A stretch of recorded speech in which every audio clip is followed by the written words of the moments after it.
अगर आपको जय का जीवन जीना है, अपनी बाइबल को खोलो, वचन को निकालो और उसकी घोषणा करना शुरू करो। और ऐसी कोई बीमारी नहीं जिसको आप नहीं हरा सकते। ऐसा कोई कैंसर नहीं जो परमेश्वर के वचन के सामने खड़ा रह सके। ऐसी कोई दुष्ट आत्मा नहीं जो परमेश्वर के वचन के अधिकार के विरोध में खड़ी रह सके। मगर बहुत सारे मसीहों को आज क्या चाहिए? शॉर्टकट। आप जानते हैं ऐसा प्रचार लोगों को पसंद नहीं। लोगों को पसंद है मेरे पास आओ, मैं हाथ रखूंगा, सब अच्छा हो जाएगा। मैं आपको सिखा रहा हूं, अगर आपके पास वचन है, आपके पास सब कुछ है।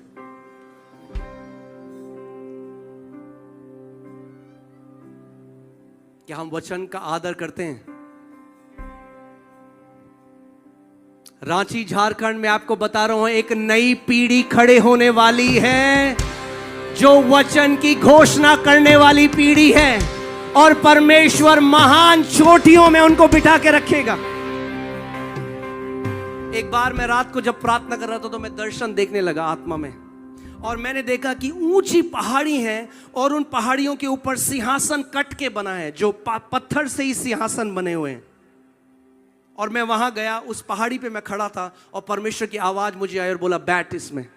और वहां पे मैंने देखा बहुत सारी, जहां तक मेरी नजर है वहां पे ऐसी पहाड़ियां और उनमें ऐसे सिंहासन बने और वो खाली थी। और प्रभु ने कहा ये मैंने अपने बेटे और बेटियों के लिए रखी है।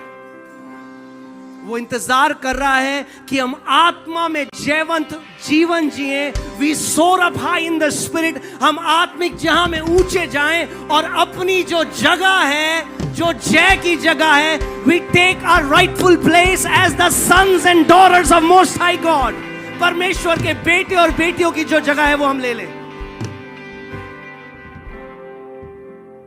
अब ध्यान से सुनना। आप अगर आप के साथ कोई बीमार है, आप बीमार हो, आपका बच्चा बीमार है, आपका परिवार में कोई बीमार है, जो मैं आपको बताने वाला हूं वो आपको बचा लेगा। वो आपको समय से पहले मरने नहीं देगा। ध्यान धरकर सुनना मेरी बात को।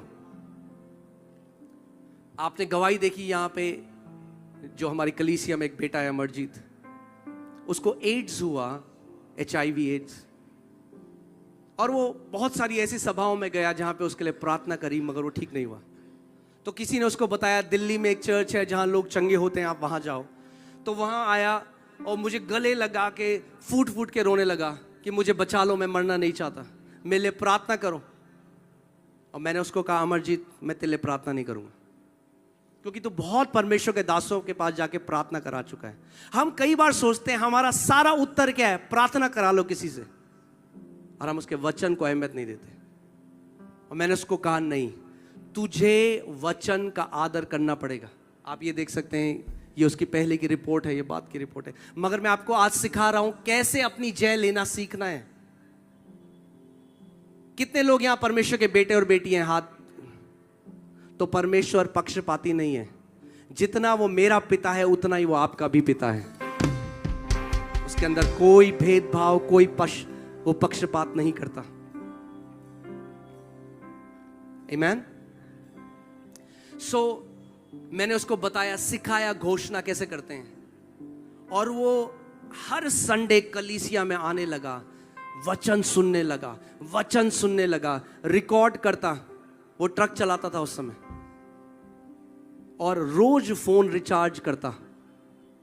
घर जाता, जो संडे को सिखाया जाता है उसको बार बार सुनता जब तक उसका इंटरनेट का पैकेट खत्म नहीं हो जाता। फिर अगले दिन रिचार्ज करता फोन को, सुनता।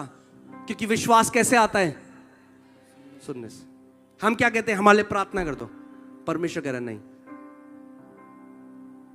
अगर जय का जीवन जीना है तो आपको जयवंत, आपको सीखना पड़ेगा अपने पिता से कैसे लेना है।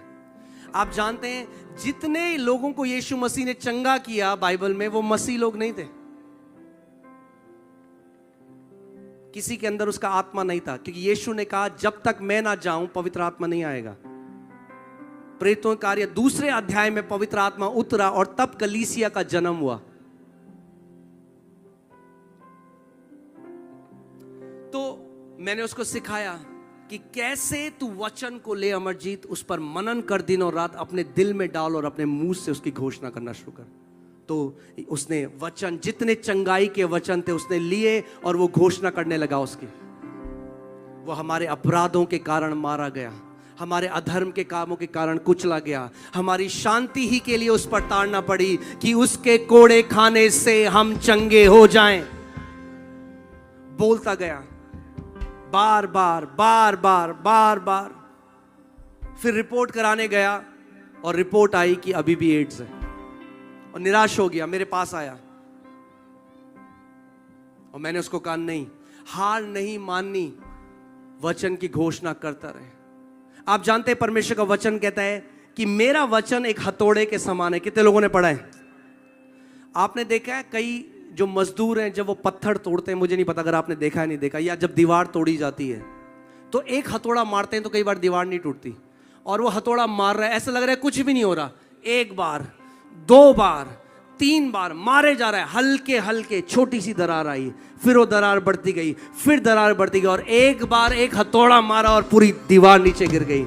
ऐसे ही है, जब आप वचन की घोषणा करते हो, उस बीमारी के ऊपर परमेश्वर का हथौड़ा पड़ रहा है। एक बार, दो बार, तीन बार, आपको पता नहीं चल रहा है, मगर अंदर ही अंदर वो कैंसर नाश हो रहा है, अंदर ही अंदर वो बीमारी नाश हो रही है। और एक टाइम ऐसा आता है जब जड़ से परमेश्वर उस बीमारी को नाश कर देता है।